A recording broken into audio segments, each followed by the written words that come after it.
What's up everybody, welcome back to my channel. So I'm starting a new little something on a Sunday. It's going to be called Sunday Best. So what I'm going to do is I just want to share my lessons that I learned for the week. It won't necessarily be lessons all the time. It's just things that I'm maybe grateful for during the week, or something that happened, almost like a story time slash grateful time slash lesson time slash whatever. Sunday Best. Watch out for Sunday Best on a Sunday. So this week I learned, number one, that I need to stop trying to control everything. Né? The reason why I was thinking about that was because, you know, sometimes in your life it can be in different areas, different sections of your life. You try to control something so much to the point that if it doesn't go your way, it frustrates you. Am I right? So this week I learned for myself that to not get frustrated, I need to, if it's another person, I need to let the person do what they want to do, because you can't control people at the end of the day.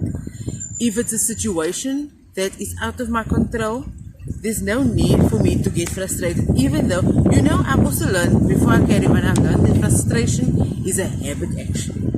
Just like worrying is a habit. Sometimes it's natural, it's normal to worry, but it's almost like you look for something to be frustrated about.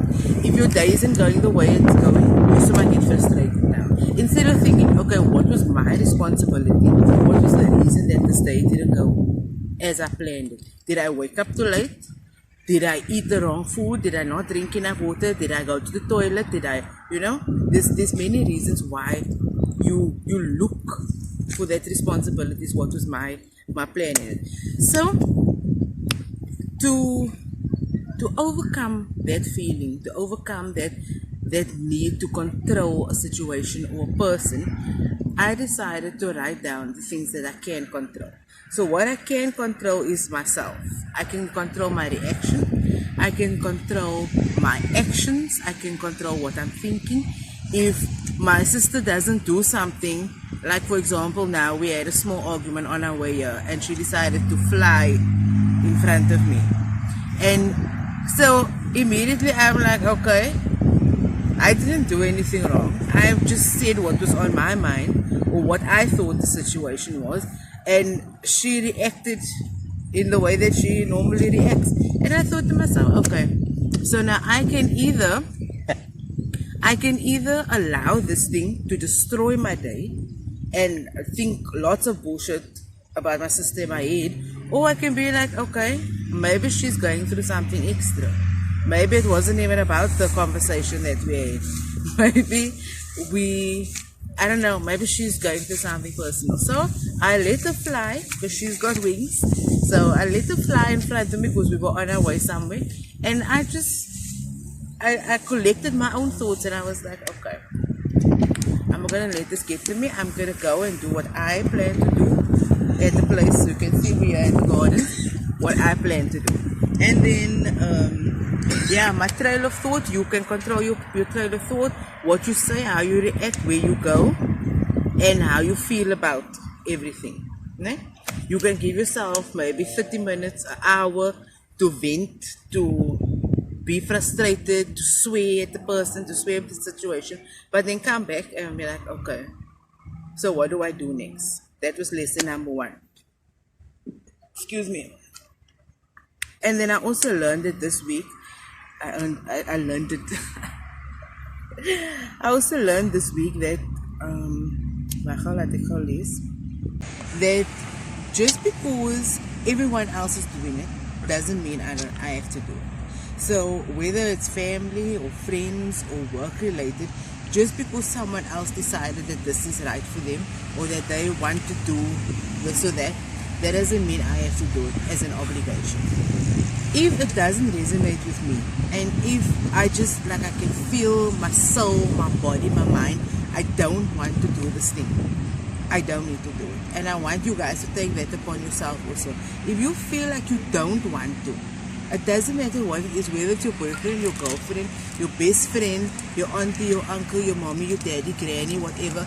If it doesn't resonate with you, you don't do it. Because at the end of the day, that is disrespecting yourself.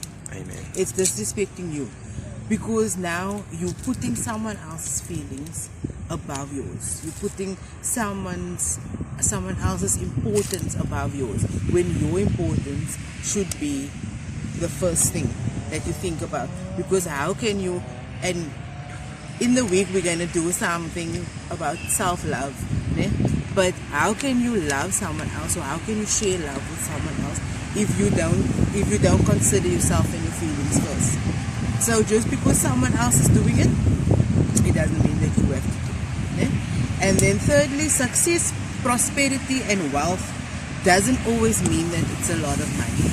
That is not the definition of it. It's not the definition of money. Isn't the definition of success. It's not the definition of prosperity, and it's not the definition of wealth. That is a big lesson I learned this week. And the reason why I'm saying so is because this week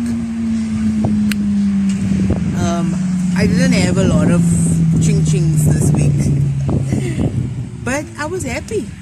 I had everything that I needed. I didn't have as much orders as I normally do, but I was happy. I was so happy. And you know, you always think like, oh shit, if I don't get X amount of orders this week, I'm not gonna make it or whatever. But I was so content. I was so happy because I had time to work on things like this, things like scripts for my videos, whatever. I was happy, and that made me realize that when you're in an element that you love, when you're doing something that you're passionate about, I'm not gonna say you don't need money, because we all need money, but it's not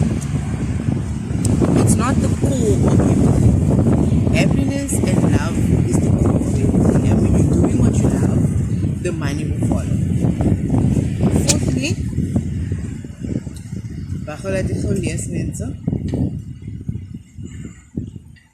oh yes, fourthly, I learned this week that you can truly do anything you set your mind to. And the reason why I say that is because when I put out my first video, né, I said in the first video that I wanted to do YouTube videos 2 years ago. And as the time was going, you know how much times in this past 2 months I deleted videos because I either wasn't speaking properly or I wasn't confident enough in the videos. And now 2 months later, I'm enjoying it so much. It used to be a dream. Every time I sit in front of the camera, then I don't know what to say. But now, as I started practicing and I really put the time and the effort into writing scripts and things, I'm doing it. You understand? So anything that you want to do, if you have passion for something, if you're thinking of something that you want to do all the time, it's something that you should be doing. And if you should be doing it, start working on the skill and become it. And then lastly, just do what you love. Do what you love and everything else will fall in place. Money will fall in place, people will fall in place, things will fall in place. Just go for what you want. Even if you need to do it part-time, even if you need to do it for 1 hour a day, just go and do what you want to do. Do what you feel you love to do. So in the comments below, tell me what you feel you are grateful for this week. What lessons have you learned? And let's communicate, let's have a chat about it. And then also, remember to share this video with your friends, like, comment and subscribe, and I'll see you guys in the week.